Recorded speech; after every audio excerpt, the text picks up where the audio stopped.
Kenya Revenue Authority. Hata mimi walikuwa wanauliza ati tutaangalia. Nikasema mimi am open. Elsewhere, former Nyatike Member of Parliament Edick Anyaga has decried the escalating division among gubernatorial contestants in Migori County. Please, if you think you're offended by one of your officials or members or your colleagues, look for him or for her. Sit down and square all that. Yeah. We don't want differences in Nyanza. We want Nyanza to be together so that we can march towards one route presidency for Raila Odinga. Thank you. Meanwhile, a section of UDA aspirants are demanding transparency in the party nominations ahead of the 2022 general elections. We are surely shocked and dismayed and disturbed to see the party leader pronounce himself on some of the candidates he will support in the Murang'a County Monday this week. We find this unacceptable, undemocratic, subverting the will of UDA supporters. For Easy Friday, I'm Safin Aching Ouma.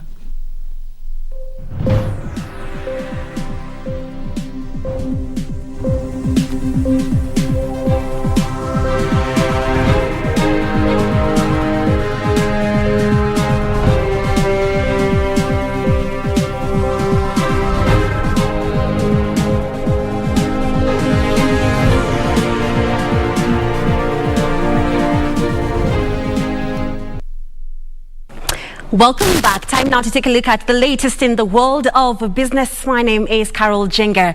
Kenya and Estonia businesses have signed collaboration deals seeking to increase trade and investments in the two countries to narrow the trade imbalance that is in favor of Northern Europe nation. Kenya is banking on the cooperation deal to increase export of tea and coffee as well as other agricultural produce to Estonia as well as neighboring countries.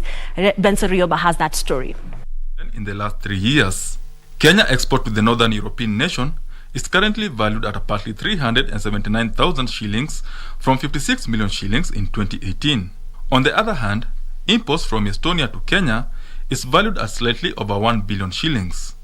To bridge the trade deficit, Kenya is seeking to increase agricultural export to Estonia by 5%. We notice that of the things that you import from other countries, Kenya has capacity to produce that and to sell that to your market. To further leverage on the new economic partnership, Kenya is seeking on accessing international markets bordering Estonia, such as Russia, by increasing tea and coffee exports among other agricultural produce. We also note that Estonia is strategically located in Europe, sharing a common border with the Russian Federation, a market that Kenya is also interested in accessing. On the other hand, the Northern European nation is seeking to invest in Kenya's ICT and energy sectors.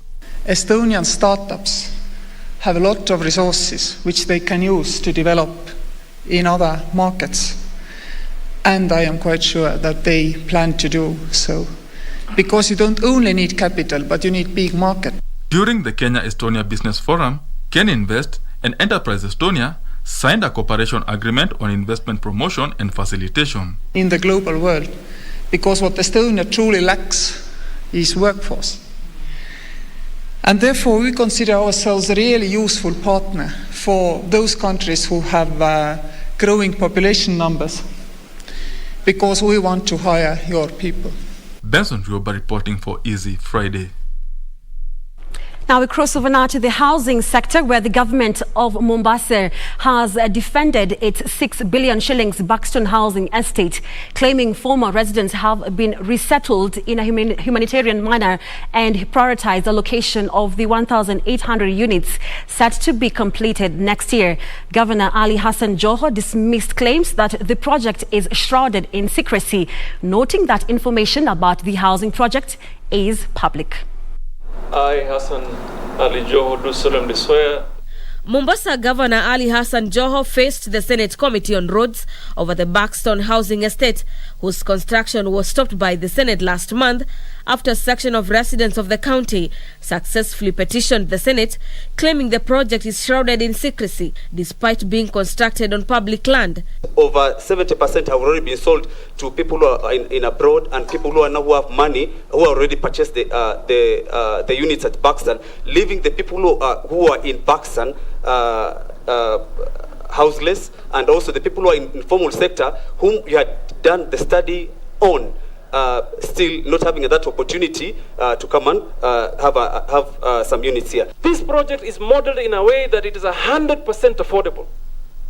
And I find it very unfortunate when someone sticks on giving such a noble project a bad name. Joho defended the tendering process, dismissing claims of public participation. But I thought there would be, the pertinent issues around this petition would be the treatment of the tenants, their values, the general value for Mombasa, vis-a-vis the losses that is alleged. Because the other details are clear. In a heated sitting, the governor told the Kimani Wamatangi-led committee that the residents were given ample time to relocate and a facilitation of 240,000 shillings offered, with a further 60,000 shillings paid by the county as deposit for those who may want to own the housing units.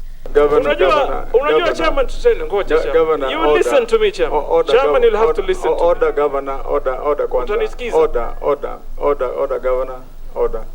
Let there be an agitation that all the rights of the people who are there are upheld and everybody becomes an equal beneficiary. Mombasa County officials saying despite there being a December 31st deadline for those wishing to own the house to pay at least 10% of total price of the houses, which range between 1.2 and 3.2 million shillings, the county is in talk with financial institutions to fund the deposit for those who are unable to raise the cash. For Easy Friday, I'm Gladys Mungai. Long-serving KTDA Holdings Chief Executive Officer Samuel Lioranka Tiampati, who has been on compulsory leave, has decided to exit the company. A statement from the firm says Tiampati applied for an early exit before the expiry of his contract, and this was approved by the board. It is the end of an era for the longest-serving Chief Executive Officer of Kenya Tea Development Agency, Samuel Lioranka Tiampati, following his resignation. In June, Tiampati was sent on compulsory leave alongside 5 other top officials by the agency's new board appointed by the Agriculture Cabinet Secretary Peter Munya. KTDA then appointed Wilson Mudhaura to replace Tiampati in an acting capacity.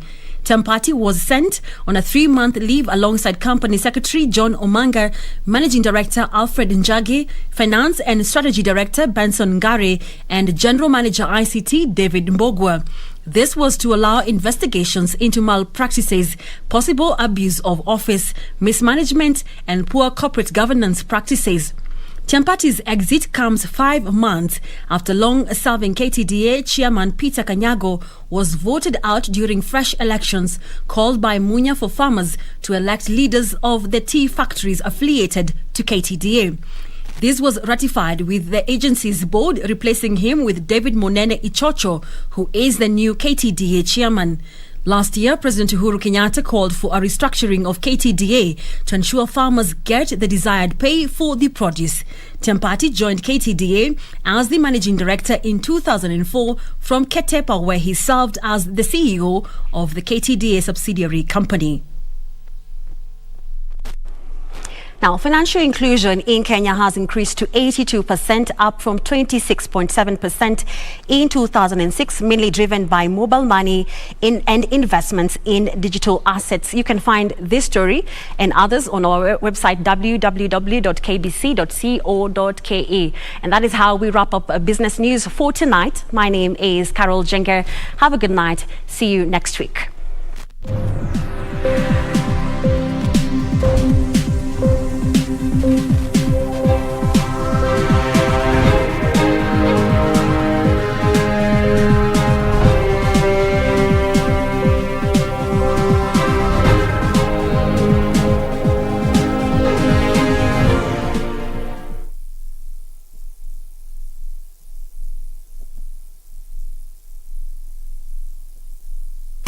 week on Tap on Tech. In today's program, we are looking into community networks. So community networks are internet networks that are started by the communities for the communities. We bring you the best in matters technology. Always block and report any users who harass or bully you or others online. And that has been Tech News. I've been impressed that iOS is finally opening up to the Android community. This Sunday and every other Sunday at 4:20 p.m. only on KBC Channel 1.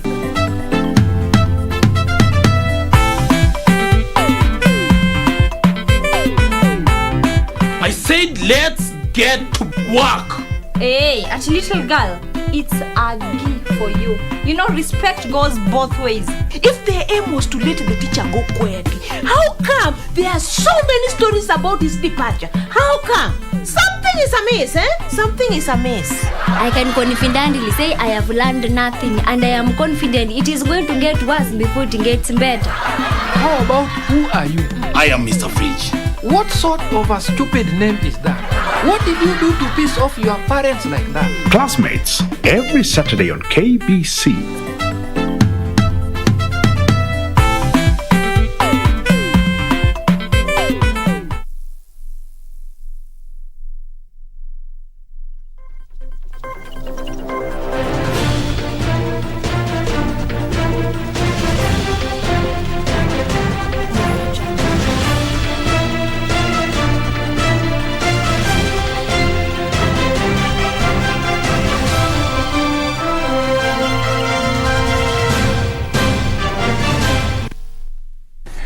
Oh, good evening. My name is Richard Munga with the latest in sports.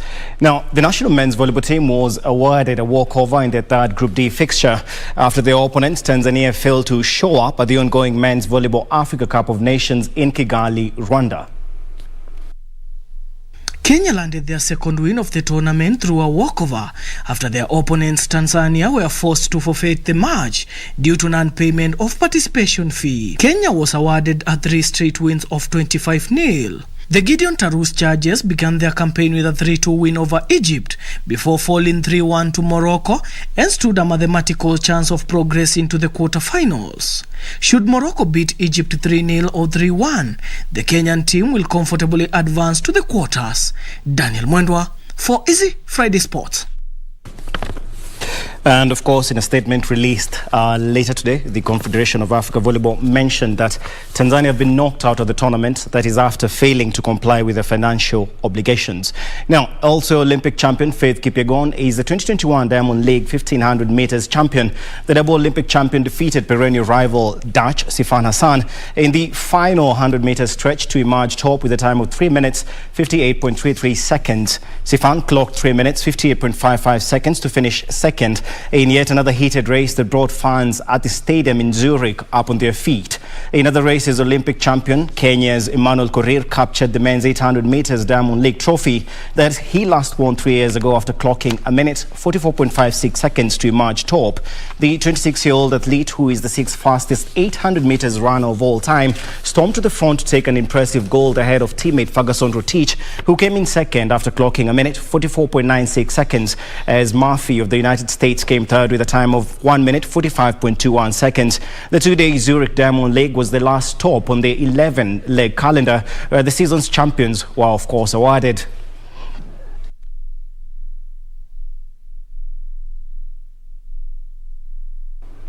Well, of course, in the Diamond League, for those who finish top after the season, those who finish first and earn the Diamond Trophy get to win $30,000.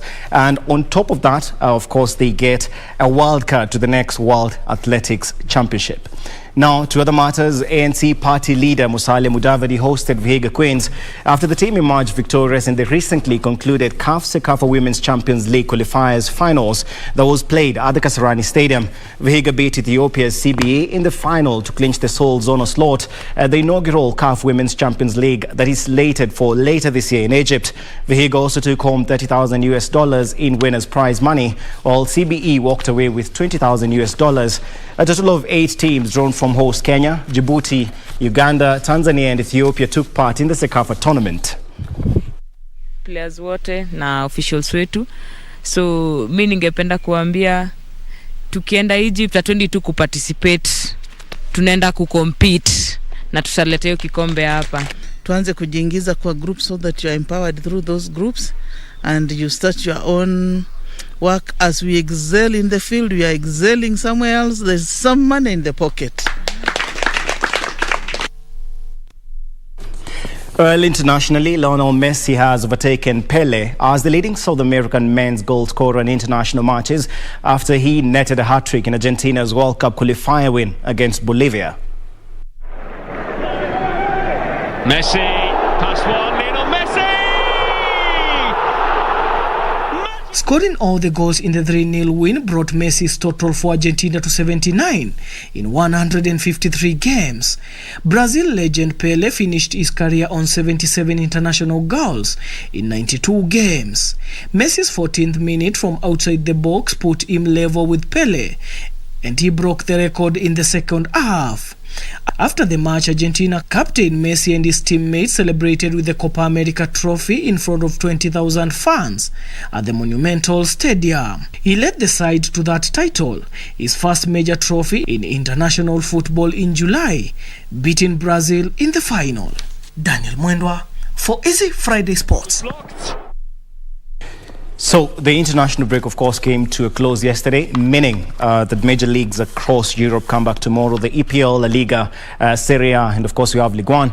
And in the EPL, a couple of matches, with the big one being Manchester City versus Leicester. But also look out for Aston Villa playing against Chelsea. You have Manchester United playing against Newcastle. Of course, Cristiano Ronaldo expected to start, but they're going to see that, so watch out for that. And of course, 19th placed Norwich City taking on 20th placed Arsenal. Of course, for the update, stay tuned to KBC subsequent bulletins. I'm Richard Munga. Do have a good night, but don't go too far. Easy Friday continues with Shiksha and, of course, John Kago. Welcome back, John.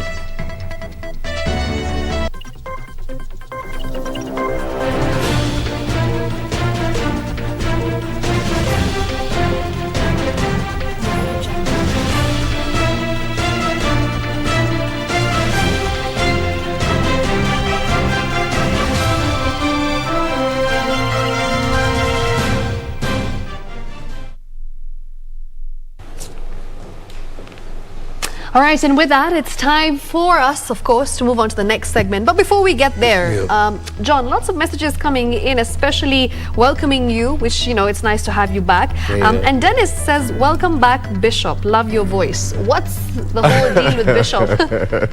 Well, the Bishop, it's a long story. Well, not really long, but as I mentioned to you, this was home for about 10 years. Okay. So thereabout, and I used to do a show on Metro FM. Now, Metro FM was a 24-hour reggae station. Right. So I'll do a show called The Inspirational Show. Whereby I play gospel, reggae, speak inspirational stuff. So hence the Bishop. And many thanks indeed for the great feedback that's been coming on today. Okay, so Bishop, I think it's time that I make my way to the other side of the studio. Yeah, Kate Actress is in the building. Yeah? She is. Talk to us. Tell us if you have any questions for her.